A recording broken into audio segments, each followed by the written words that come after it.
When I was 12 years old, I started getting sexualized by the boys at my high school. And no, I'm not some super genius, I'm just Canadian, so it would be junior high for you guys. So, yes, at just 12 years old, they went around saying that I was easy, that I'd do anything they wanted as long as they dated me. And that same rumor would evolve and shift every single year. This may be a shock to you, but this and much worse has happened to me and all the women around me. And why did this trend start? All because I said no to a boy who liked me. Let me introduce you to the male gaze, a theory invented by scholar Laura Mulvey in the mid-70s, one which empowers men and objectifies women.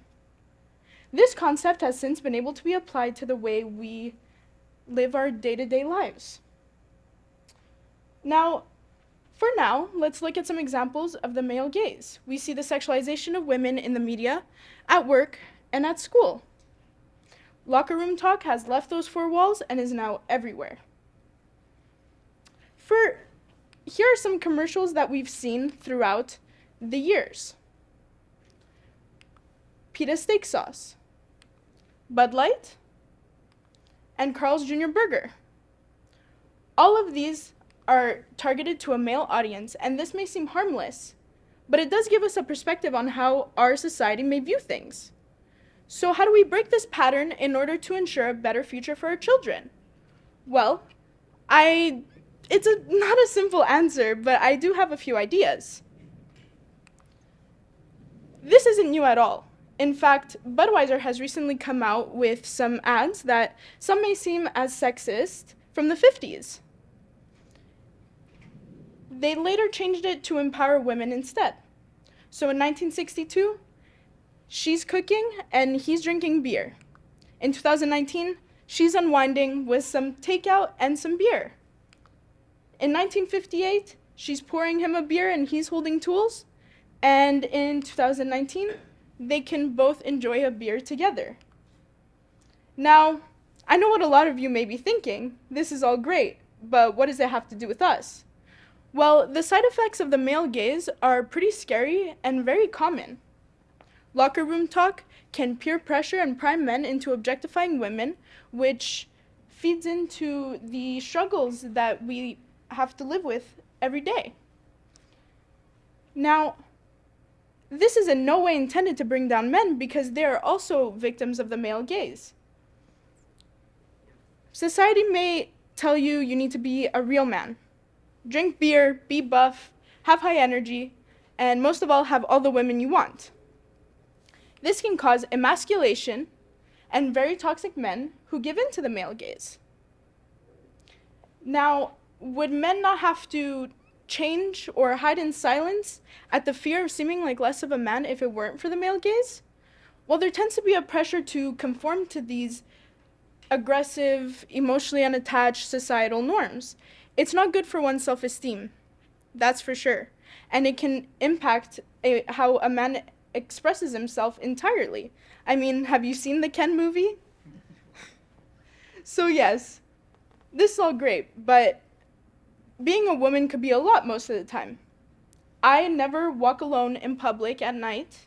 I always cover up, and I still never feel at ease really, and this doesn't stop the catcalls either way. In fact, that happened to me yesterday. So, yeah, the psychological effects of the male gaze may include body image issues. The constant portrayal of women in the media can be brutal for a lot of women. And while these internalized high beauty standards can trigger poor self-image, low self-esteem, and even eating disorders, especially in the younger women. Now, the sexualization of women's bodies in the media and even their clothing choices can impact the way a woman dresses entirely at the fear of being objectified or even assaulted. The male gaze also impacts negatively relationships and power imbalances. The constant portrayal of heterosexual relationships and intimacy in the media gives a lot of control, shows a lot of control and dominance on the man's behalf. And this can make it seem okay and natural to treat women certain ways. And it can trigger unhappiness and even danger in some situations. So as we see, this concept does affect our mental health, from depression to anxiety to even self-harm in both men and women, especially in their younger years. Now, this is a lot of information, so let me paint you a picture. You're growing up, and being a girl, you're expected to act, look, and think a certain way. You need to be thin but curvy, but not too thin or too curvy, or else you're unwanted. We may tell you that you need to be sensitive and emotional, but not too sensitive or too emotional, or else you're mentally unwell. If you don't choose others first, you are a bad woman and you are selfish. And if you dress too provocatively, you shouldn't expect men to have control around you, and you asked for it. If you're too career driven, you're heartless.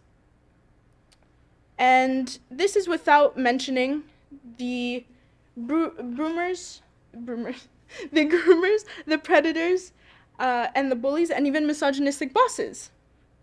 You are a woman, expected to reach for success, do all errands, be perfect all the time, or else we label you. So we explored the concept of the male gaze and its far-reaching implications on our lives. It's crucial to note that not everybody is affected in the same ways, but the power of awareness cannot be underestimated. We can make a difference by spreading awareness, either to the minds of our youth, to the media, and even our inner circles. And I urge you to note that it is important to be in touch with yourself, maybe even shed the inner male gaze that may have held you back. You have the power to take control of your life and define it on your own terms. Because as adults, it is our responsibility to understand these issues and provide our youth with the knowledge and resilience that they deserve. Had we all been taught at a younger age, either in sex ed or another class, what it means to be a woman in today's society and how to stand up for ourselves as people, maybe those boys wouldn't have started the rumors in the first place. And it would have prevented a lot of other situations, not only for me, but for everyone. Now, as we unleash from the male gaze's grip, we unlock a future where women's status in society and equality is not only aspiration, but it is a reality. So, let's embark on this journey of change together and ensure a better future for our children and a safer world for them. Thank you.